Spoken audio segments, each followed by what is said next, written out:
Munchong. Sabi niya pa kanina, pag nakaaswang ka ulit, ewan ko na lang. Buisit. Totoo nga. Munchong.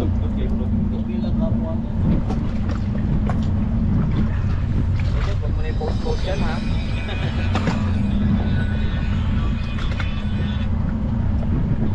Bro, ito na yung linya ko bro.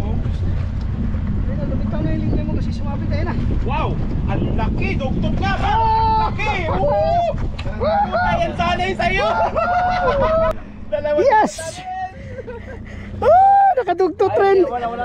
Ulitin mo. Wag yan. Jig yan. Wait. Linya.